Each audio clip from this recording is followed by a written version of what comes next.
Look at this. This is highly unusual. New residential construction going on in an old historic neighborhood. How about that?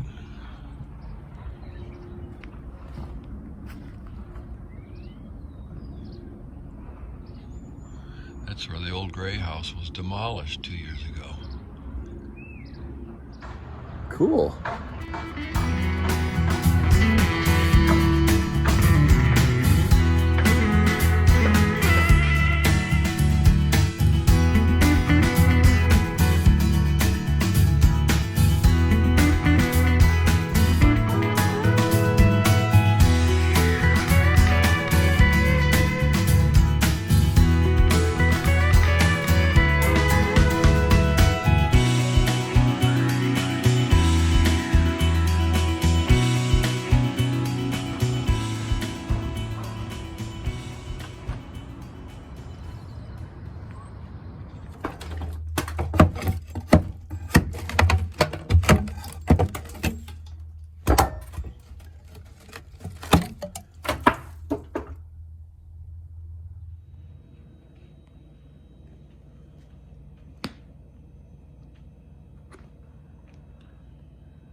Thank you.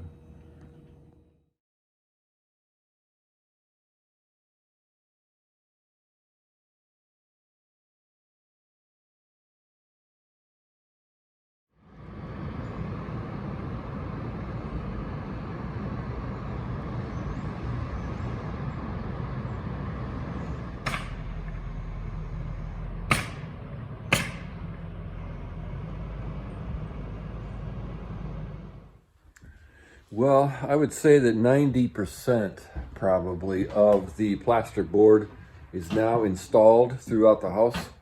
The few places where I don't have it is where I'm waiting for plumbing or heating stuff to go to the second floor.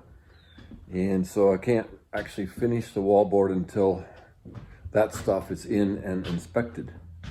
I am doing the wiring now. As soon as I get the wallboard installed, then I come back and install the outlets, the switches, the lights, and I'm just putting in these utility light fixtures right now because I don't want to put the good stuff in so right at the end. I don't want it getting paint on it and dusty and all that. So the next few weeks will be dedicated to taping the joints of the plasterboard, and also getting the plumbing and the heating installed inside the walls so I can keep going. Another marketplace find, I found a bandsaw, which I've been anticipating using to cut the corbels and the curved beams that are going to be up in these timber frames, up in the raised ceiling, cathedral ceiling part. So yeah, I haven't used it yet, but that's coming. Everybody's passing me up. Well, there's a buttload of them on the job every day, and there's only one of me here. All right, I'm getting my tools together to attack this thing in earnest, taping the joints. These are my tools right here. This is what I use most of the time, a 5-inch straight drywall knife. This is one of my favorites. It's a cornering tool. Does a great job doing making a nice corner with very little effort. Here's a wider knife. Here's a sander, drywall screen, and this I just got, and this is designed to clean out the bucket. And I'm thinking I may use it up in here to get that cove. My house across the street has this nice rounded cove up in here, and I wasn't sure how I was going to get it. And I thought maybe I would use the lid of the bucket like this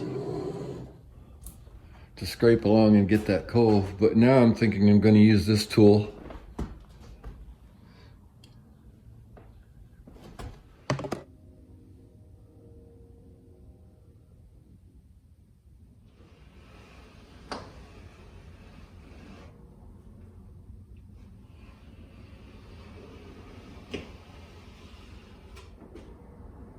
Huh.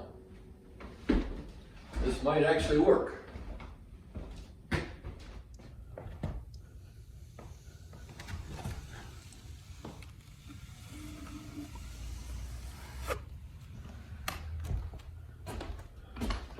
And there it is, a nice corner in about 5 minutes.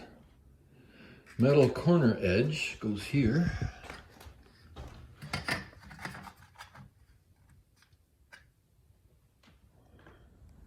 All right, I know you professionals are probably rolling on the floor laughing at my archaic methods. So, say I'm a relic. Say what you will. Say I'm old-fashioned. Say I'm over the hill. I'm gonna get it done. So, yeah, let's do this. Here we go.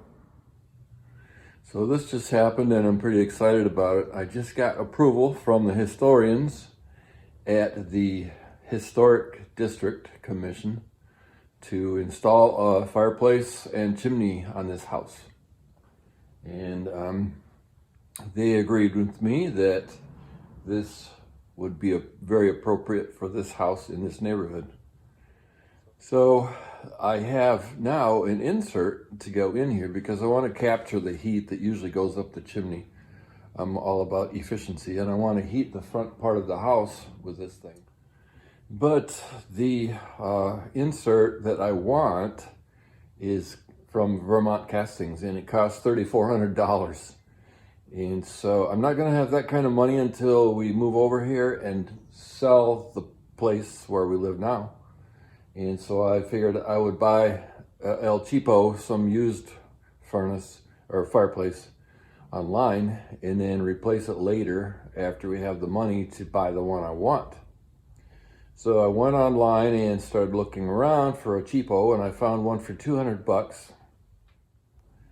And it is 30 years old. And I asked the guy before going, what's the trademark? What's the brand name on it? Because if I ever need to replace parts on it. And he says, I don't know, I can't find the emblem on it. So we got there, drove about an hour with my truck, and I opened up the doors of that thing. And what do you know? It said Vermont Castings, 1983. And the blower works, it works. The brick is good on the inside. It should be just what I want, and maybe for the long term.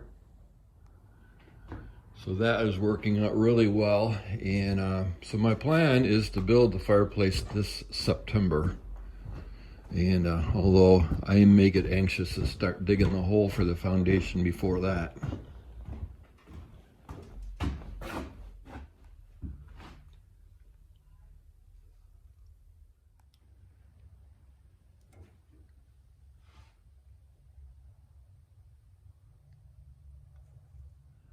All right, let's do this thing.